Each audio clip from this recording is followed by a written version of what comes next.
it comes to people talent, all of you have superpowers. And in the next 30 minutes, I want you to identify at least one superpower you will use to form successful partnerships with the business. I tend to think I know a lot about partnerships. In fact, my first job in HR had the title HR Business Partner. And I sincerely felt like one. I coached, I guided, I developed the executives I worked with, and I knew I was making a difference. And then I was invited to join the happy side of HR, as I call it, talent acquisition. And for the first time in my career, I had to fight for a seat at the table, to be invited. In that first year in recruiting, I was privileged to be part of an executive leadership development program at Symantec. And the first exercise involved being partnered with another executive in the program and sharing with each other the value that we would bring to our partnership. I was paired with the VP of engineering, and he proceeded to tell me about his ability to take very complex engineering challenges and distill them into nuggets of information that people could react to, digest, discuss, and make decisions on. So he could help me with that. And then came my turn. And I stumbled. I did not know what to say. I wasn't working on any searches with this executive. My team wasn't recruiting for any roles on his team. I did not know what value I could bring at that moment to this person. And he turned to me and said, "Are you kidding me? You have the people talent, and I do not. Your ability within minutes to evaluate someone's IQ and EQ, your instincts, your insights about people will be invaluable to me. So when I get stuck and I don't know how to read someone, how to get through to someone, how to make sense out of that interaction, you will be the person I call, and that is the value you bring to our partnership." From that point forward, I had the confidence and the courage to know that I have talent, the people talent. And that was the first and most important lesson I learned if I wanted to be considered a talent acquisition business partner. Now, Symantec was a long time ago, and now I'm at Netflix. And when I joined, I walked into an environment where every hiring manager, every executive I met with told me how much they loved their recruiting partner. And they specifically used that word, a partner. Every researcher, talent coordinator, recruiter, immigration, relocation specialist I met on my new team referred to their hiring managers not as customers, not as clients, but as business partners. I was intrigued. It felt special. In those first few months, I shadowed our researchers, our recruiters, everyone on our team in their meetings with hiring managers, in recruiting syncs with the hiring teams, and it dawned on me, this is what I've been talking about my whole career, and it exists, a true culture of recruiting. What do I mean by culture of recruiting? It's when every employee, every hiring manager, every executive, your CEO, recruit talent for your company, and they see it as their job to recruit and to hire. How did this culture come about at Netflix? Well, I sat down with the father of our culture, our CEO, Reed Hastings, and I asked him, how did you build it, this culture of recruiting? And he said to me, well, I didn't realize there was such term, culture of recruiting.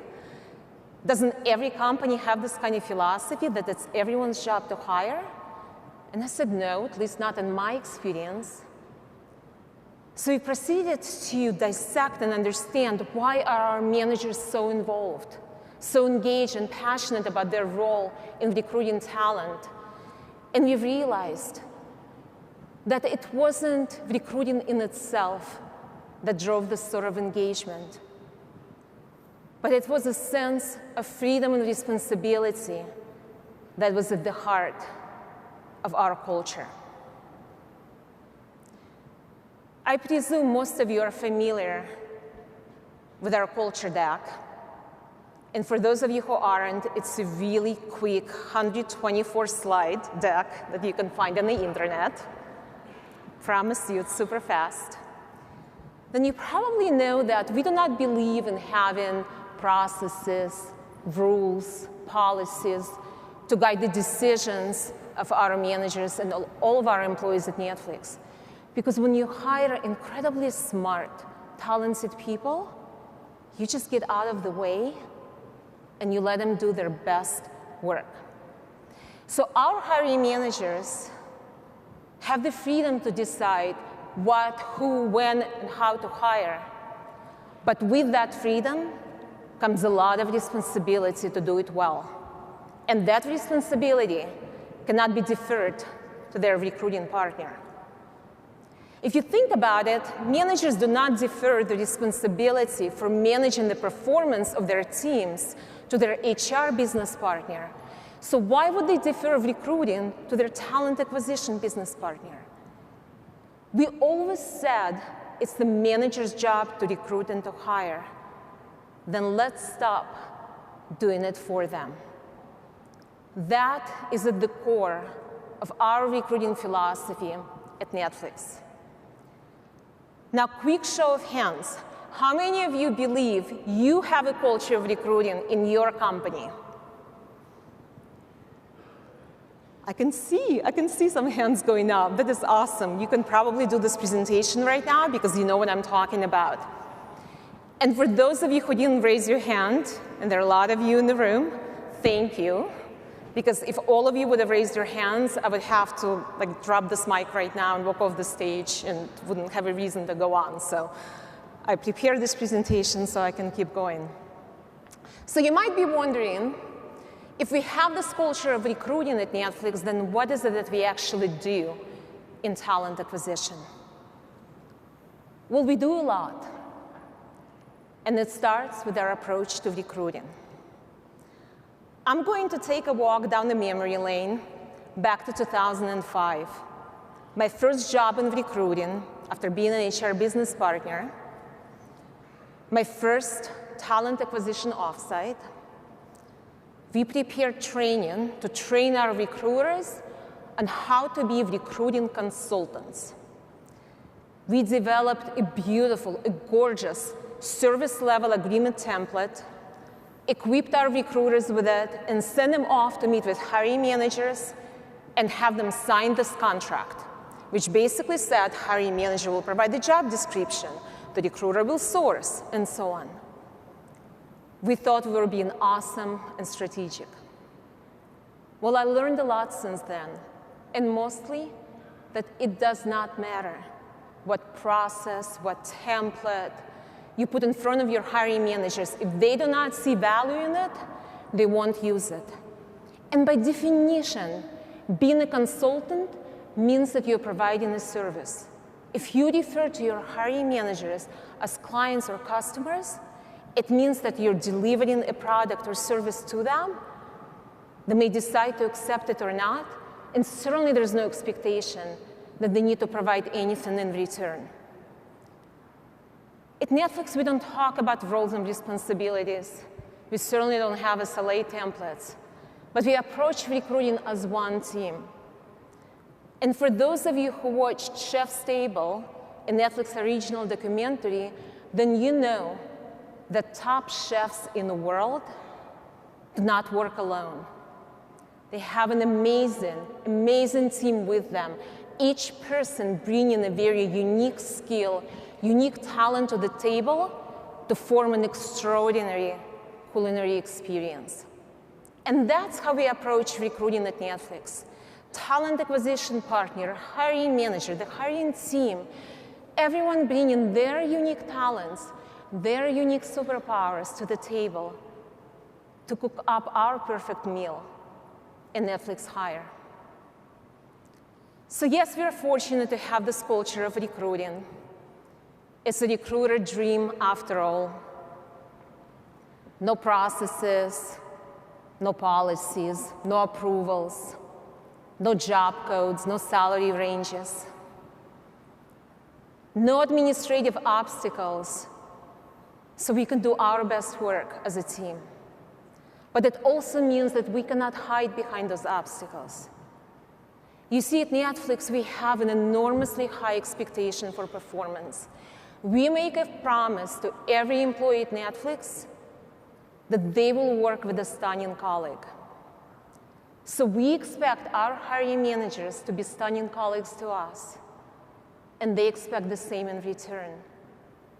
And to be a stunning colleague on the talent acquisition team at Netflix means not only do you need to be amazing at identifying talent, engaging talent, evaluating talent, selling the opportunity and getting them on board, the key expectations set, articulated to every person on the talent acquisition team is that they need to be an amazing talent acquisition business partner. It is their job to turn every person at Netflix, every hiring manager, into a recruiting champion. So I think we should align on the definition of a talent acquisition business partner. Well, at Netflix, we learn a lot. I think we're actually quite obsessed with Frank Underwood from House of Cards, for those of you who are fans of the show. Yeah, it was my first Netflix original show that I watched. So when I was watching the first season of House of Cards, and I heard Frank say this, actually I'm realizing— if you want to earn my loyalty, then you have to offer yours in return. And if we can agree to that, well, you're a man with imagination. He said this when he was being asked to be vice president by the President of the United States. And he said, if you want my loyalty, then you have to offer yours in return. And then you're a man with imagination.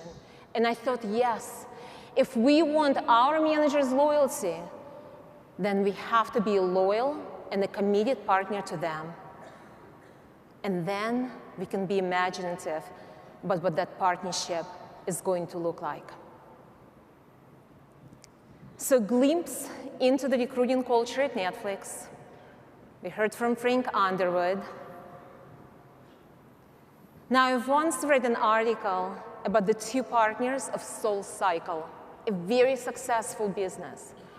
And they talked about their partnership being a lot like marriage. The key to a successful marriage is not just chemistry or shared values.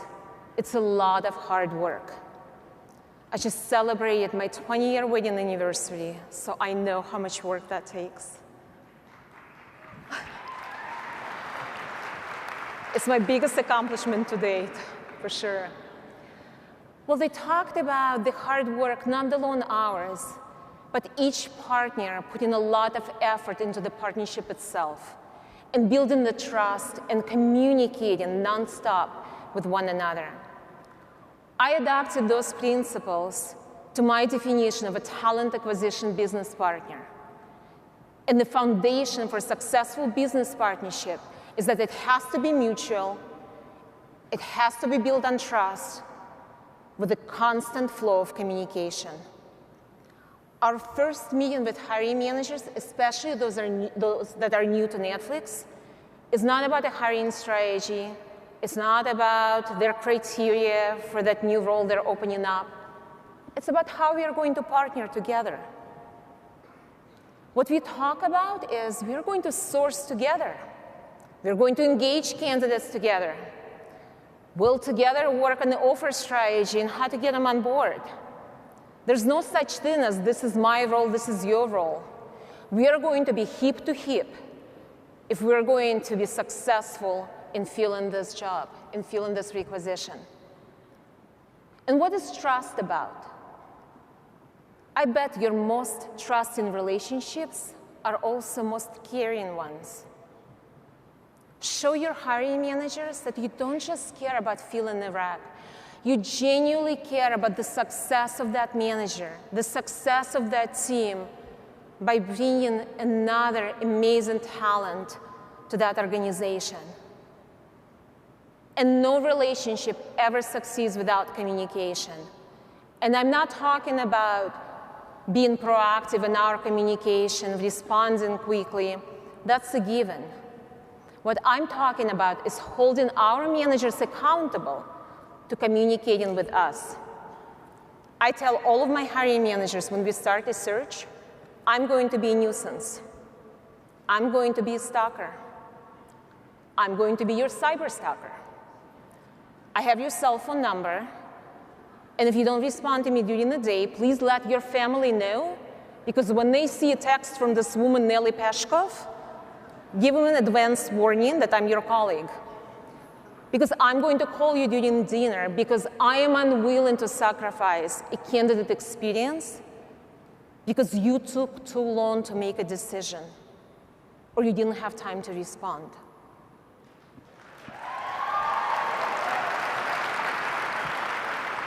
You're an awesome audience, thank you. So that's the foundation of a successful partnership. It has to be mutual, built on trust, and with a whole lot of communication. So, culture of recruiting, the foundation of partnership, I'm not done yet. I think we have an incredibly talented industry.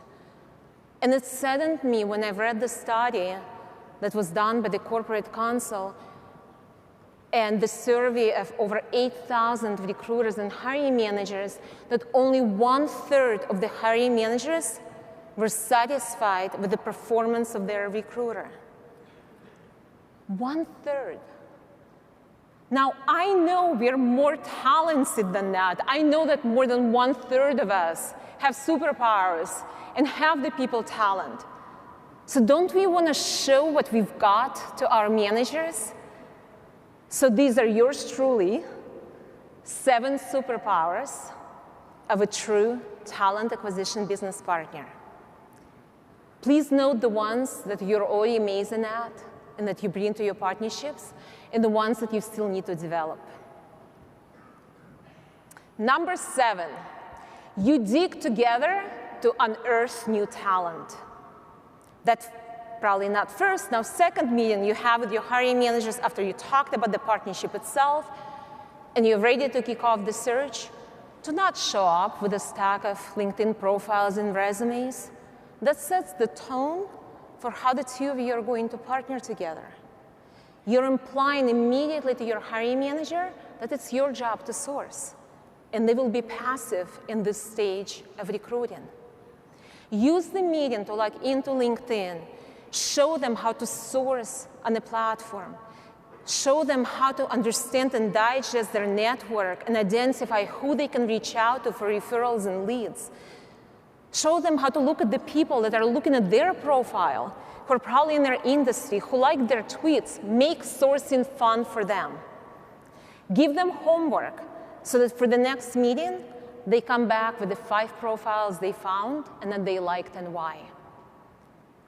Set the stage that it's their job to source, and you will be there hip to hip sourcing with them. Number 6, you ask questions. Lots and lots of questions. Who does not like to talk about themselves? Who does not like to teach? Everyone loves to teach. Let them teach us. Be unapologetic about asking gazillion questions, barging into the conversations and attending the meetings that you need to attend to get the information. Of course, your managers will say, why do you need to come to this meeting? We're going to talk about product features. Well, you tell them, how else am I going to be a subject matter expert if I don't know anything about your product features? And more importantly, if I don't see how your team engages in debates, in discussions, in decisions, how will I know what a great addition to your team is going to look like? I'm yet to find a manager who will respond to me and say, I don't want you to be subject matter expert when it comes to my job. I don't want you to understand the dynamics on my team. I don't want you to be successful.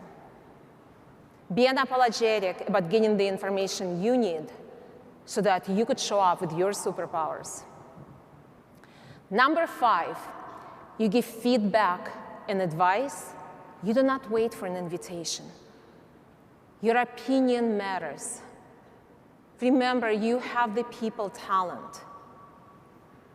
Your ability to evaluate people's motivations, strengths, and weaknesses is so much better, so much stronger than our hiring managers who are subject matter experts and have other talents that we do not have. Bring it. Do not wait to be asked. I see too often in our industry recruiters being afraid to disagree with the hiring managers on the assessment of candidates because we're afraid it may imply that we don't understand the job. We don't know what the manager is looking for. We approach candidate assessment from such different perspective, and this is what we do our whole career. Our opinion matters, and your managers will come to depend on it and expect it. Number 4, you raise the bar. You know the difference between good and great. So when your manager is ready to hire the B+ talent, you motivate them to walk away. Because when that A+ talent finally shows up, your manager will thank you for having the courage to keep going, even though you could have filled that rec months ago. That is one of the superpowers that we have in our industry, our ability to tell the difference between good and great. Number 3, you bring value every time, all the time. Recruiting is not linear. There are a lot of things that happen. But you identify the opportunity to make an impact whenever that opportunity presents itself. If you found the candidate, super. But maybe it was the nudge that you gave to your hiring manager to get back in touch with someone who declined to talk to us 6 months ago. Maybe it was the research that you've done on the market pay so that you can create the most compelling offer for that candidate. We just recently completed a search in Japan, a really difficult search. And we involved a search firm on the ground to help us engage with candidates who weren't responding to us.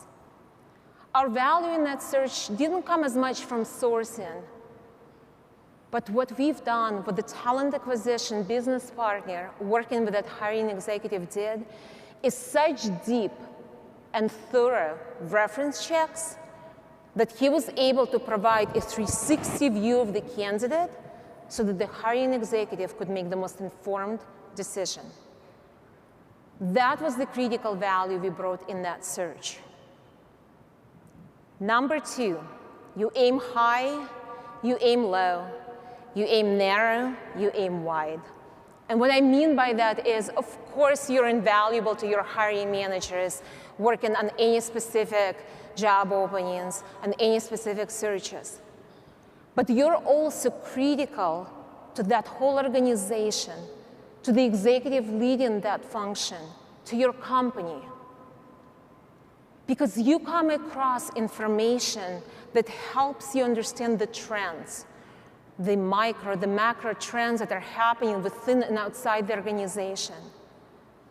You see opportunities where your business does not. If every time you talk to a candidate, you have to explain what the team does that you're recruiting for, it's time to talk to your leaders about doing things like this. Get out there, blog, post, tweet, get on the panels, get the word out about all the amazing work that your team is doing. Maybe the team is not referring anyone. You come to your executive and you tell him, bring your laptop, tell everyone else to bring their laptop, because we are going to have a sourcing party.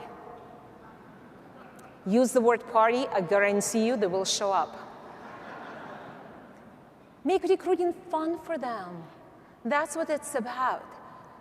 To be a strategic talent acquisition business partner is to understand what is happening within and outside your organization and bringing that information to the business to help them make better talent decisions. That is your superpower. And number one, you believe that you have people talent. You believe that you have an incredible value to add to the companies that you worked at. That you're in this job for a reason and you're phenomenal at it. So I think we should do a quick pulse check and see how many superpowers we have in this room. So when I say go, with your fingers, please show me from 0 to 7, how many superpowers do you possess that you bring to your partnerships with the business? Ready, set, go.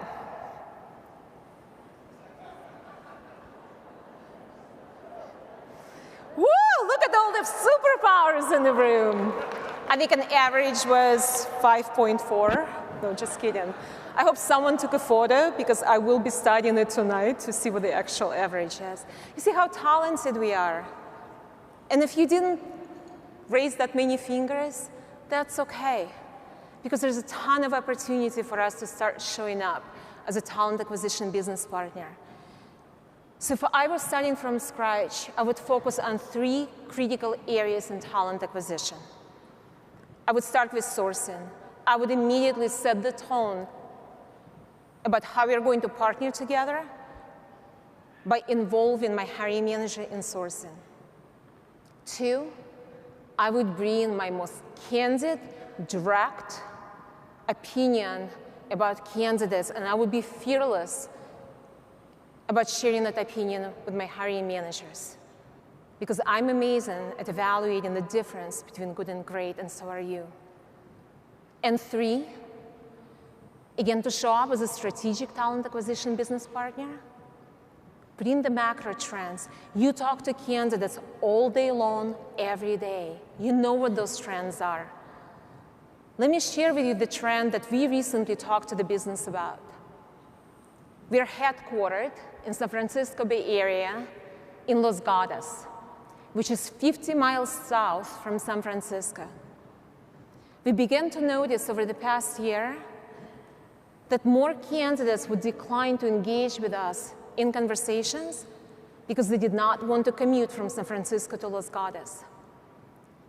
We asked LinkedIn to share with us what did the talent pool of engineers look like in San Francisco. Over 50,000 engineering candidates that we could potentially be missing out on who lived in San Francisco and might not want to commute to Los Gatos. And then we began to track internally and found that about 5 to 10 candidates per search would choose to not engage with us because they did not want to commute. That's powerful data to talk to your business about.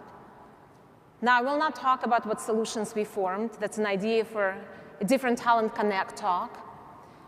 But this is the kind of information that is at your fingertips. You do not need recruiting analytics department, ops teams to be able to pull this information for you. You feel it, you know it as a recruiter. This gut check came from our recruiters before we even began to look at the numbers. Share those trends with the business to help them make better talent decisions. Now, I hope you're pumped up about your superpowers, but you might be wondering, how do you know if you're truly effective as a talent acquisition business partner? Well, at Netflix, we do not do hiring manager surveys because we have a culture of feedback, and I get surveyed in the moment verbally in my every interaction with the business. They give us feedback on the spot, and we do the same in return. I also do not believe in time to feel, because it does not matter how long it takes to find a stunning colleague. We'll be patient, we'll wait. But the one metric I pay attention to, thank you. Let's throw that time to feel out. Metric we do not need, only finance should care about that. But the one metric that I pay attention to is how engaged are our managers and their hiring teams in identifying talent. So I do look at the sources of hire. A large percentage of those come from our incredible talent acquisition team, but also a large percentage of those come from our hiring managers, from our employees, from everyone where we are taking advantage of the collective superpowers that we have in our organization. So I'll close with the fact that we are a talented industry. We have talent, we have superpowers to make an impact on any company that we work at. And I have one last ask from each of you. Can you please pull out your cell phones and lift them up so I can see them? Thank you. So what I'd love for you to do is to tweet your superpowers and share them with the 4,000 best friends that we have now at Talent Connect, and to share with the world using the hashtag #TASuperpower, hashtag Talent Connect. Because once you share with all of us, once you share with the world what your superpowers are, you own them, be proud of them. This is why we are in this industry, because we are phenomenal at talent acquisition. So I want to share with you the faces of the talent acquisition team at Netflix. They're the ones who taught me what it means to be a true talent acquisition business partner. The superpowers I shared with you are their superpowers. This is their story, and I'm fortunate to share it with you. And hopefully in the last 30 minutes, you thought about what superpowers you will use and bring when you come back after this conference to your partnerships with the business. Thank you.